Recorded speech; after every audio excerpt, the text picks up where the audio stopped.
तो नमस्कार आपके अपने यूट्यूब चैनल एजुकेशन विद उज्जवल सिंह पे।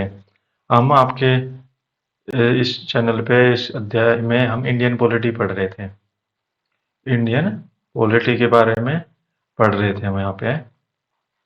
और अभी तक हमने इसका भाग नंबर मतलब पार्ट एक हो गया था हमारा और दो हो गए थे, तीसरा पार्ट हमारा चल रहा हुआ था जिसमें हमारे मूल अधिकार हैं, फंडामेंटल राइट्स हैं, जो हमारे 12 से 35 तक के बीच में है। तो अभी तक हमारा हो गया था अनुच्छेद 1, 2, 3, 4 और 5 से 11 तक, फिर 12, 13 और 14। इसमें क्या क्या था वो मैं आपको बता देता हूँ दोबारा एक बार थोड़ा सा रिकैप करके। हम कर रहे थे कि जैसे कि एक एग्जांपल ले रहे थे कि हमें अगर एक परफेक्ट घर बनाना है तो उस घर को चलाने के लिए हमें क्या क्या चाहिए। घर आप में मान के चलो एक जॉइंट फैमिली है, आप एक इंडिविजुअल फैमिली को ना मान के जॉइंट फैमिली मान के चलो। पहले तो हमने घर की बाउंड्री की, ठीक है, घर की बाउंड्री की और उसके बाउंड्री करने के बाद इसका पहले क्या, नामांकन। नामांकन क्या, नामांकन का जैसे कि हमने कर दिया इसका भारत, ठीक है, और ये इसी को हमने बता दिया अनुच्छेद 1 हो गया। नामांकन करने के बाद इसको पार्टों में इसको डिवाइड करने का जो अधिकार था उसको हमने क्या क्या, वो अनुच्छेद 2 बना दिया गया। उसके बाद इनके नाम परिवर्तन किए और एक दूसरे राज्य से मिला क्या करने के लिए अनुच्छेद 3 लाया गया। उसके बाद इस घर में जो हमने ये पार्ट किए कर रखे हैं यहाँ पे, ठीक है, इनको चलाने के लिए हमें जो शक्तियां दी गई इनको अलग अलग, जो उस टाइम पे 14 थी, 14 थे और अभी 28 है, शक्तियां दी गई उसके अनुसार 4। अब जिस एरिया में जो रह रहे हैं नागरिक, वो किस देश के हैं, किस एरिया के हैं, तो उसको एक पहचान देने के लिए जिसको हम सिटीजनशिप बोलते हैं, अनुच्छेद 5 से 11 के बीच में दे दी गई। उसके बाद क्या किया गया, अभी ये नागरिक यहाँ पे रह रहे हैं, इन नागरिकों को क्या क्या अधिकार हैं, मतलब इनको क्या क्या इनको सुरक्षा दी गई। तो सुरक्षा दी गई तो वो हमें 12 से 35 के बीच में दे दी गई। अच्छा, 12 में क्या किया गया, जो राज्य की परिभाषा कि जो ये यहाँ पे रह रहे हैं उनका जो कानून कौन बनाएगा, ठीक है, उस राज्य कहाँ तक होगा, उसके बारे में हमने इसमें डिफाइन कर दिया, वो अनुच्छेद 12 आ गया।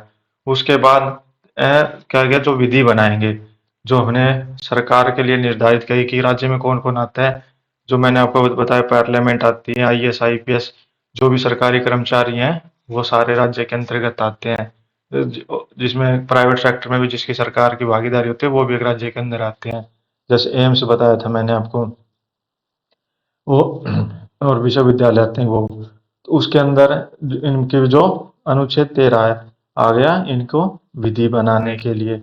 अच्छा जी, ये जिसमें जो नागरिक हैं, क्योंकि इसमें अलग अलग समूह से हमने इकट्ठे कर रखे हैं, कोई पहाड़ी से आ रहा है, कोई जंगल से आ रहा है, कोई रेगिस्तान से आ रहा है, कोई बरसाती एरिया से आ रहा है, कोई किसी कहीं से आ रहा है, तो इसमें भिन्न भिन्न प्रकार के लोग हैं, तो उनको एक समान समझा गया, मतलब कानून बनाया गया उनको एक समान। अगर कोई विधि लागू हुई, मान के चलो इसमें अगर 100 किलो अनाज आया, 100 किलो अनाज आया, अगर यहाँ पर 10 परिवार हैं तो 10 परिवारों के बीच में इक्वल डिवाइडेड हो जाएगा 10-10 केजी में।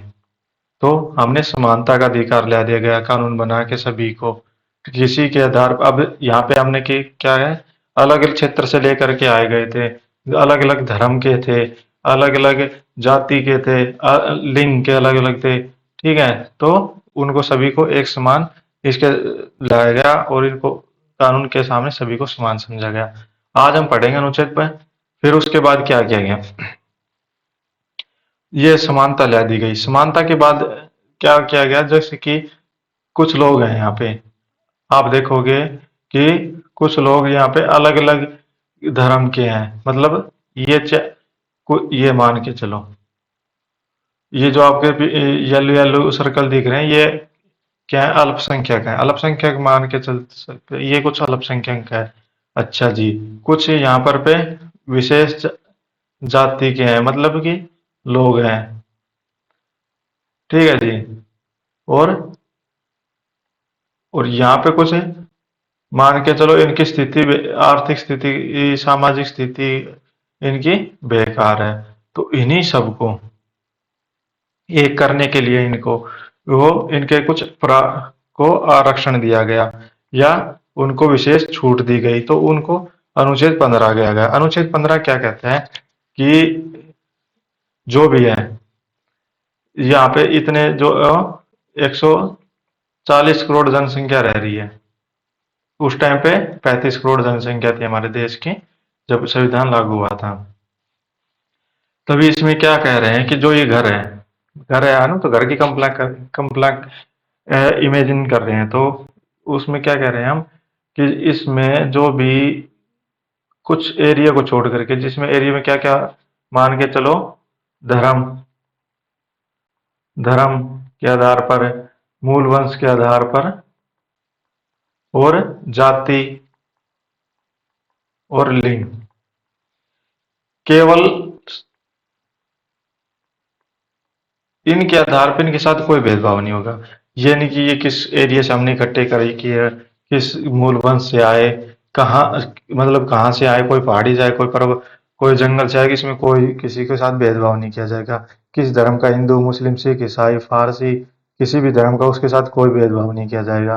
किस जाति का है, यादव का है, जाट है, ब्राह्मण है, बहुत ज्यादा कोई लिंग, स्त्री है, पुरुष है, ट्रांसजेंडर है, किसी के साथ कोई यहाँ पे भेदभाव नहीं किया जाए। बट क्योंकि ये सभी की समान स्थिति नहीं है, कोई 10 लाख रुपए कमा रहा है सालाना, कोई 50 लाख, कोई 1 करोड़, कोई लाखों करोड़ों रुपए कमा रहे हैं यहाँ पे, तो उनको एक समान स्थिति में लाने के लिए हमें क्या करना पड़ेगा, इनको कुछ विशेष छूट देनी पड़ी। और विशेष छूट कैसे देनी पड़ी वो मैं आपको अभी से बता देता हूँ अनुच्छेद के ब्रीफली में। देखो, आर्टिकल 15, आर्टिकल 15 क्या कहता है, जो डेफिनेशन जो हमारे कॉन्स्टिट्यूशन में लिखा गया है कि केवल धर्म, मूलवंश, जाति और लिंग के आधार पर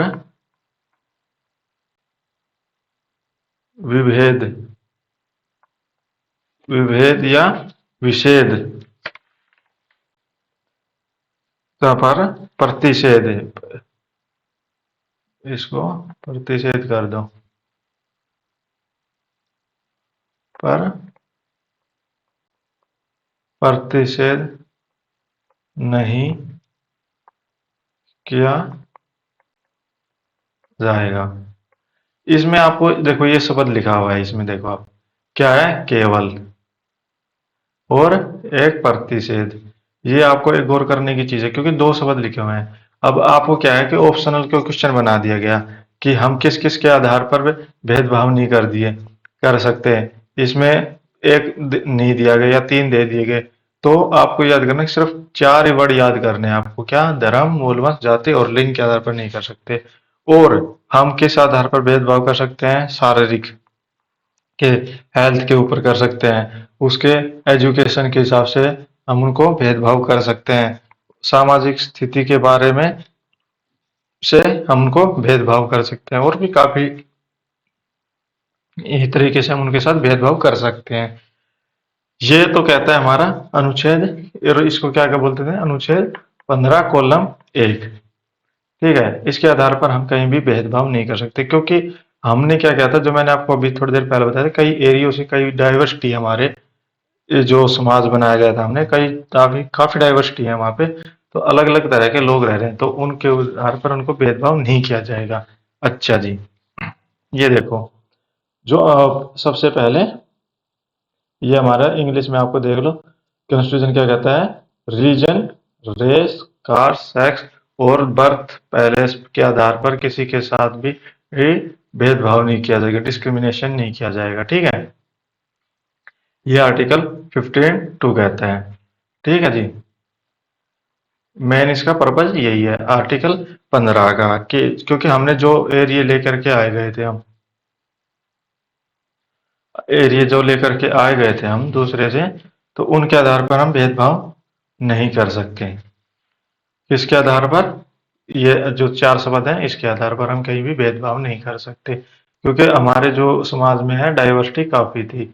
हम काफ़ी एरियो से इकट्ठे कर रखे थे समाज। अभी भी आपको अगर प्रेज़ेंट लेवल पे अगर आप सोच के मानोगा, इमेजिनेशन करो एक बार कि हमारा जो देश है बाउंड्री आप इमेज करो अपने, या फिर मैप पे देख सकते हो कि हम जो ईस्ट में जाएँगे तो वहाँ पे जनजातियाँ रहती हैं, पहाड़ी एरिया है, और फिर जम्मू कश्मीर की साइड जाएँगे तो वहाँ पे देखो बर्फ के एरिया है, और इधर साउथ की साइड में जाएँगे तो थोड़ा गर्मी भी है, जो 12 महीने हमारे एक साथ मौसम एक समान मौसम रहता है।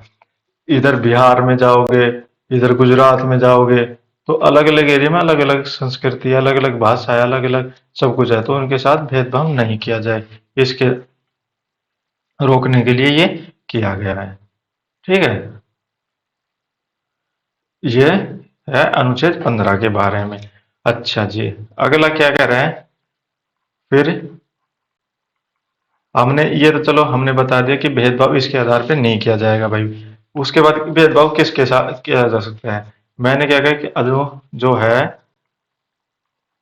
पूरा संविधान फिलोसफी पे है। अगर फिलोसफी समझ गए तो आपको पूरा संविधान समझ में आ जाएगा। अब दूसरे सबसे पहले क्या आया? हमारे बी आर अम्बेडकर जी थे। अम्बेडकर जी हैं। जिसने आपको पढ़ा होगा कि उन्होंने जिसने जो पिछड़ा वर्ग है ओबीसी, एससी और ST, other backward class, schedule caste और शेड्यूल ट्राइब, जो शेड्यूल ट्राइब जो पहाड़ों में रहते हैं, और शेड्यूल कास्ट जो अनुसूचित जाति जो सबसे कमजोर हो, ये अन्य पिछड़ा वर्ग, ये तीन लोगों के लिए इन्होंने बहुत ही मतलब इनको आरक्षण दिलाने के लिए या इनको विशेष छूट दिलाने के लिए इन्होंने बहुत अच्छा प्रयास किया था। ये अम्बेडकर जी एक निम्न जाति से आते थे, और इन्होंने कैसे कठिनाइयों भरे परिस्थिति में अपनी पढ़ाई की और कैसे अंग्रेजों के खिलाफ कानून लड़ा, तो वो आप अच्छे से जानते हो। तो सबसे पहले ये क्या चाहते थे कि जो स्थान है अंग्रेजों के टाइम पे, जब आपने हिस्ट्री पढ़ोगे तो आपने देखा होगा कि जो कुछ होटलों में हमारे इंडियन को ले जाने के लिए अनुमति नहीं थी होटलों में, या जो कुएं थे, जो पानी के जो कुएं थे वह उन पर जाने की अनुमति नहीं थी। सभागार या परचून की जो दुकानें थी, शॉप, उन पर जाने की अनुमति नहीं गई दी गई थी। तो इन्हीं सबसे पहले इनको खत्म किया गया कि आप इनके आधार पर किसी के साथ कोई भेदभाव नहीं कर सकते। क्या गया किसके आधार पर था? धर्म के आधार पर, और रेस के आधार पर, और कास्ट के आधार पर, और सेक्स के आधार पर।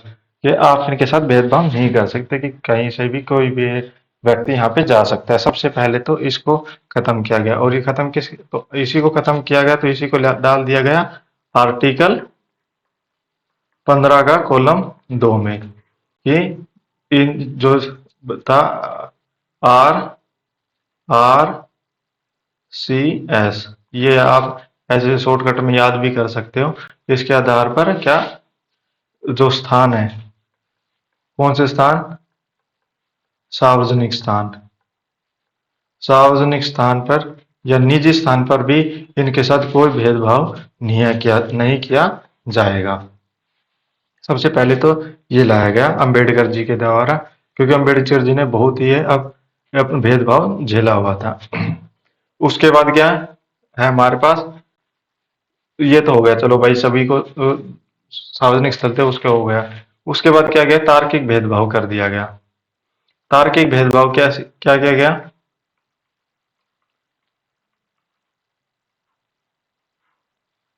ठीक है, तार्किक भेदभाव में क्या किया गया?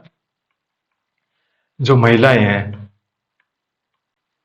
महिलाएं प्लस जो छोटे छोटे बच्चे हैं, क्योंकि आपने देखा हो हिस्ट्री में, हम अपने संविधान को हिस्ट्री से और प्रेजेंट टाइम से कनेक्ट करके पढ़ेंगे तो हमें हिस्ट्री भी याद होती जाएगी, और हमारे जो प्रेजेंट टाइम की जो सिचुएशन है और न्यूज पेपर आ रहा है उसको भी खबरें हमें याद रहती रहेगी। प्रेजेंट टाइम जब हिस्ट्री में क्या थी, महिलाओं को एक निम्न समझा जाता था, इनके साथ भेदभाव किया जाता, डिस्क्रिमिनेशन किया जाता था, इनको सिर्फ घर के घरेलू काम में लिया जाता था। घरेलू काम में लेने के बाद मतलब इनको एक बच्चा पैदा करने वाले समझे जाते थे बस।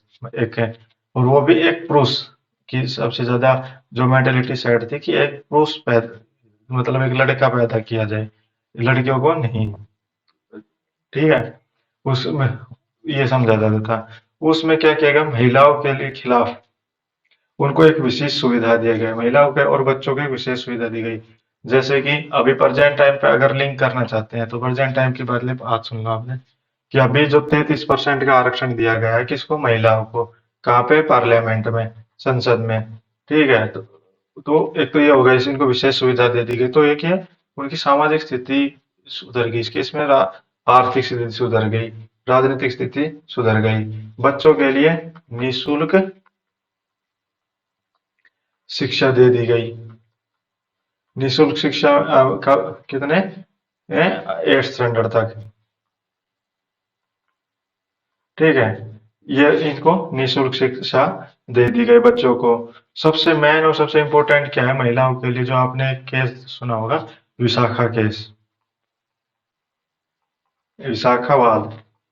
ये क्या था, विशाखावाद वर्सेज राजस्थान, राजस्थान राज्य के खिलाफ था ये। इसमें क्या किया गया था, एक महिला थी, एक महिला का नाम था बनवारी देवी। ठीक है, बनवारी देवी क्या थी, 1994 से ये सोशल वर्कर थी। सोशल वर्कर का मेरे कहने का मतलब था ये जो सामाजिक में बुराइयां थी राजस्थान में। क्या था कि वहां पे बाल विवाह होता था, बाल विवाह होने के बाद छोटी छोटी आयुओं में तय किया जाता था 8-9 साल की में कि इसका शादी हो गई और ये अपने घर जाओ। तो उसके खिलाफ इन्होंने लड़ाइयाँ लड़ी।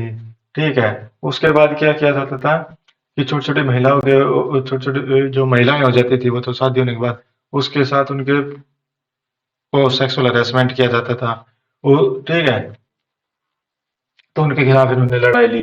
उसमें सबसे इसका महत्वपूर्ण केस क्या था कि एक राजस्थान में ही एक गुज्जर परिवार था। गुज्जर परिवार में क्या किया इन्होंने, एक बाल विवाह हो रहा था तो उसको खिलाफ वो पुलिस भेज दी गई और उसको लड़की को छुड़ा लिया गया। और छुड़ा लेने के बाद उसको एक दिन बाद उसकी शादी कर भी दी गई।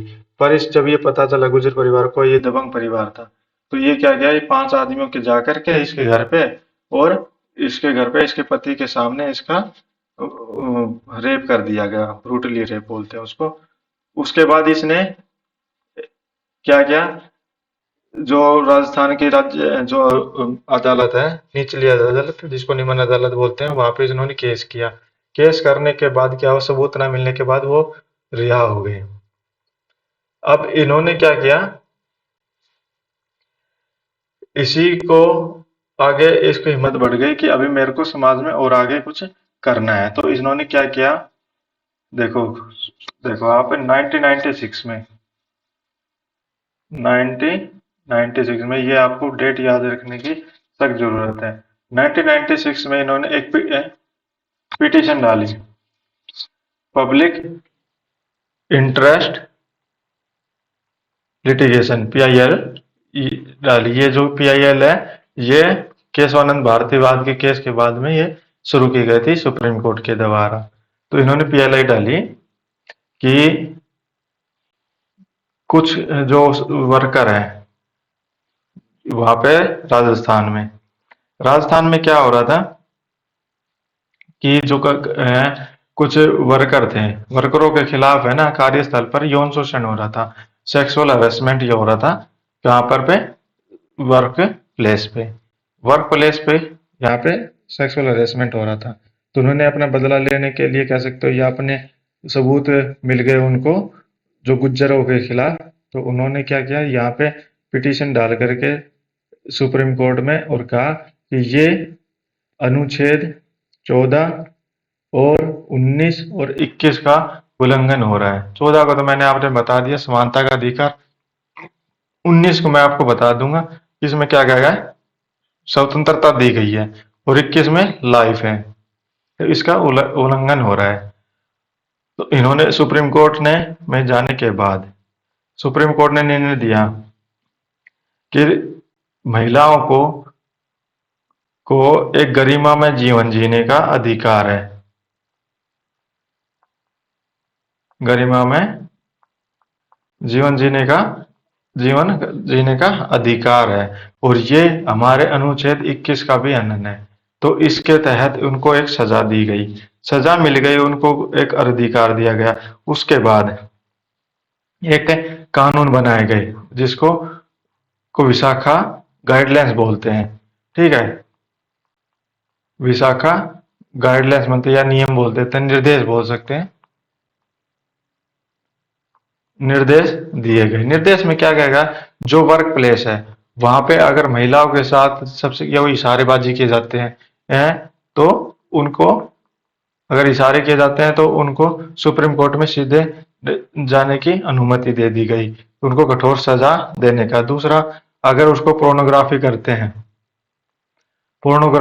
हैं या मतलब पोर्नोग्राफी असली वस्तुएं दिखाते हैं या चित्र दिखाते हैं तो उसके द्वारा भी, या उसके प्राइवेट पार्ट या उसकी बॉडी के साथ कोई छेड़खानी की जाती है तो वो सीधे सुप्रीम कोर्ट में जा सकती हैं। उसके बाद क्या किया गया, जो प्राइवेट सेक्टर हो या गवर्नमेंट सेक्टर हो वहां पे गए, जो महिलाएं के खिलाफ जो सेक्सुअल हरेसमेंट के जो भी कानून है या जो भी उनके साथ सुविधाएं हैं या माहौल है, वहां का इन्वायरमेंट है, वो आपको बनाए रखना होगा, नहीं तो आपको कानूनन दंड भुगतना पड़ेगा।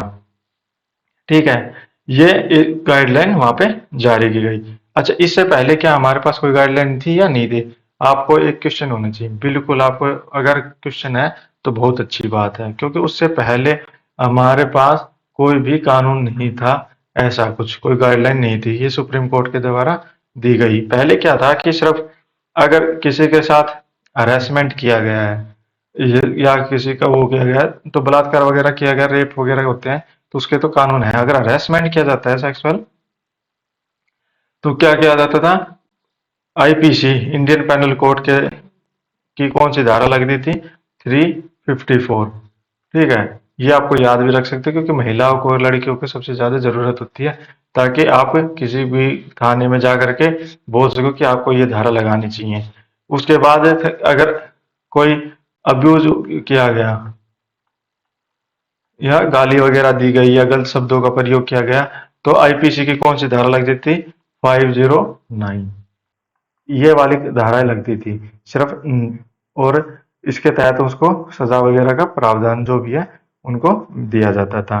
पर जो 1996 में, 1996 में और जिसको 1997 में निर्णय आया, उसको एक गाइडलाइन ये दी गई और गाइडलाइन के अनुसार अभी हमारे संविधान के मूल अधिकार का और जो इम्पोर्टेंस है ना वो ज्यादा हो गई। उसके बाद देखो, अभी हमने ये भी बता दिया कि किसके आधार पे हमने भेदभाव नहीं करना और कहाँ नहीं करना, और तीसरा और किसके साथ हम भेदभाव कर सकते हैं। उसके बाद क्या हुआ, चलो महिलाओं के लिए भी कर दिया, बच्चों के लिए भी कर दिया। उसके बाद बच गए कौन, जो हमारे और भी तो पिछड़े लोग हैं, जिसको ओबीसी, एससी और ST, other backward class, scheduled caste और शेड्यूल्ड ट्राइब। इनके लिए क्या किया गया, 1978 में एक मंडल आयोग का गठन किया गया। मंडल आयोग ने 1998 में अपनी रिपोर्ट पेश की गई कि इन जातियों को एक आरक्षण मिलना चाहिए, इनको एक विशेष छूट मिलना चाहिए। मंडल आयोग का काम ये था कि काफी काम थे, इसमें एक ये काम था कि देश में ये पता लगाया जाए कि कौन कौन पिछड़ी जातियां हैं। तो उन्होंने ये जातियां इनको बताई। तो इन्होंने कहा कि 27% आरक्षण मिलना चाहिए ओबीसी को और 7.5 मिलना चाहिए एससी को। इन्होंने क्या कहा गया कि जो, देखो आपको बता देता हूँ, ओबीसी को क्या गया, 27% आरक्षण मिलना चाहिए और एससी को कितना कहा गया, 15% कहा गया और एसटी को कितना कहा गया, 7.5% इनको आरक्षण मिलना चाहिए, जो 1980 में लागू नहीं हो पाए क्योंकि जो जनता पार्टी की सरकार थी वो चली गई थी। उसके बाद गठबंधन की सरकार आई। उसके बाद क्या हुआ 1990 में 1990 में क्या हुआ, वीपी सिंह की सरकार आई। वीपी सिंह की सरकार आई, उन्होंने क्या किया, इस जो मंडल आयोग की जो रिपोर्ट 1980 में आई थी उनको ये लागू कर दिया गया और ये आरक्षण दे दिया गया इन जातियों को। उसके बाद क्या हुआ, इन तीन जातियों का तो हो गया, उनको क्या किया गया फिर उसके बाद मंडल आयोग की रिपोर्ट लागू कर दी गई और इनको क्या कहा गया, संविधान का संशोधन करके 15(4) जोड़ दिया गया। ठीक है, और ये एक इम्प्लीमेंट कर दिया गया 27% आरक्षण। 27% आरक्षण है वो कहाँ दिया गया, ये केंद्र की जो सेवाएं हैं, सेंट्रल की जो सेवाएं हैं, जिसमें जॉब में, एजुकेशन में या स्कूल कॉलेजों में दाखिला करने, जिसमें निजी क्षेत्र भी आ गए और गवर्नमेंट क्षेत्र भी आ गए। ठीक है, ये 27% यहाँ पे आरक्षण दिया गया आगे ने। अच्छा जी, ये तो हो गया हमारा अनुच्छेद 15(4). उसके बाद क्या बचता है हमारे पास, देखो आरक्षण भी मिल गया। ठीक है, सारे काम हो गए, यहाँ पर भी तीन जातियों के यहाँ पे हो गए। ठीक है, अब यार वहां पे महिलाएं हो गए और चिल्ड्रन हो गए। उसके बाद क्या हुआ, 2006 में एक और संशोधन किया गया। 2006 में संविधान संशोधन किया गया, जिसको 93rd। उसके तहत क्या किया गया, केंद्रीय शैक्षणिक संस्थाएं, केंद्रीय शैक्षणिक संस्थाओं में क्या किया गया, आरक्षण दिया गया। ठीक है, क्योंकि हर सरकार क्या चाहती थी कि हम दिखाना चाहें कि हम देश की सेवा करते हैं, हम पिछड़े क्षेत्रों के, क्योंकि वोट अभी आप ये देखना चाहोगे, जब 27% का आरक्षण दे दिया गया था और 7 और 15% का जब आरक्षण दे दिया गया था, तो आपको ये अलग से प्रावधान करने की क्या जरूरत थी कि केंद्रीय शैक्षणिक संस्थाओं में भी, केंद्रीय शैक्षणिक संस्थाएं मतलब जो केंद्र के द्वारा चलाई जाती है, जैसे आईआईटी हो गए, एम्स हो गए, ऐसी संस्थाएं हो गई ना जो केंद्र के द्वारा चलाई जाती हैं, आईएमटी हो गए,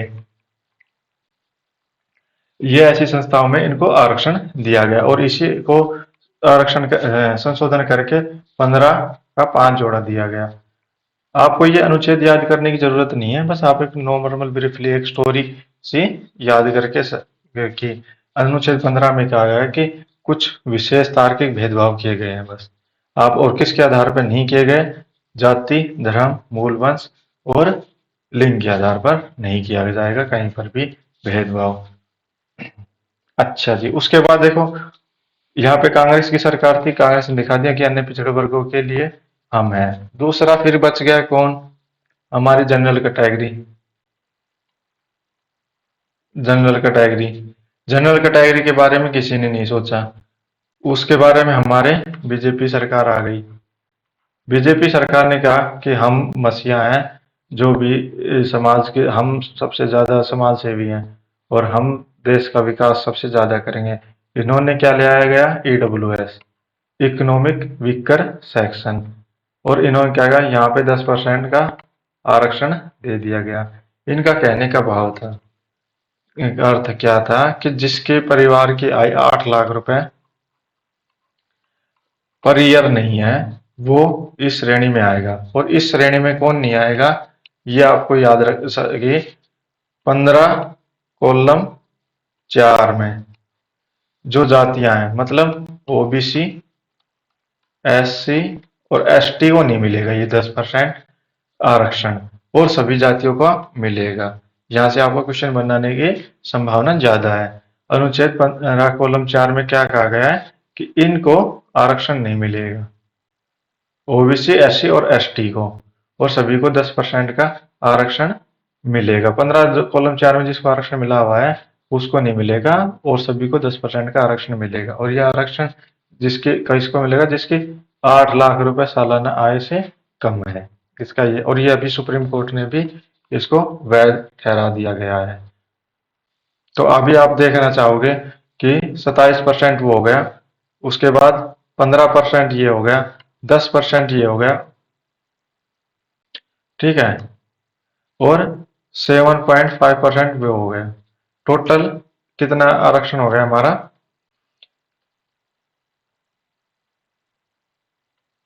59.5%। और केशवानंद भारती केस में क्या कहा गया था सुप्रीम कोर्ट ने, कि 50% से ज्यादा आरक्षण नहीं होना चाहिए, और ये 10% ज्यादा हो चुका है, लगभग 10% ज्यादा हो चुका है आरक्षण।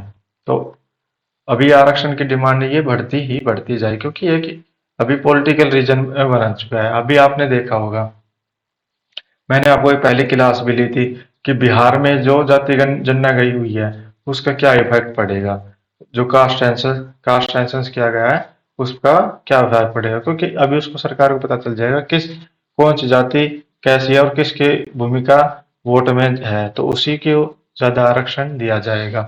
तो ये भी एक नुकसानदायक है, मैं बोल सकते हैं अभी। तो ये हमारा अनुच्छेद 15 था। 15 का कौन सा, ईडब्ल्यूएस किसके द्वारा लाया गया था, 15 कॉलम 6 आर्टिकल, ठीक है। ये हमारा यहाँ पर भी हमारा 15 कॉलम 6 समाप्त हुआ गया। इसमें एक बात और कही गई थी कि ये जो है ईडब्ल्यूएस है, कहाँ कहाँ लागू नहीं किया गया था, एक तो ओबीसी में, एससी में, एसटी में, और एक जगह और नहीं लागू किया गया, जो अल्पसंख्यक पर भी लागू नहीं होगा, क्योंकि अल्पसंख्यकों को तो एक अलग से उनको आरक्षण मिला हुआ है, ठीक है। यह कि अल्पसंख्यकों पर भी लागू नहीं होगा। इसका आप नॉर्मल समझ सकते हो कि जनरल कैटेगरी के लिए लाया गया था, जो जनरल कैटेगरी में पिछड़े हैं, जिसके सालाना 8 लाख रुपए से कम है, उसके लिए लेकर के आए गए थे। ये हमारे आज का क्लास थी, जो आपको आर्टिकल 15 के बारे में बताना था मुझे। तो आपको ये समझ में आया, कैसा लगा आपको मेरा डिस्कशन? अगर अच्छा लगा हो तो वीडियो को लाइक करें और हमारे चैनल को सब्सक्राइब करें।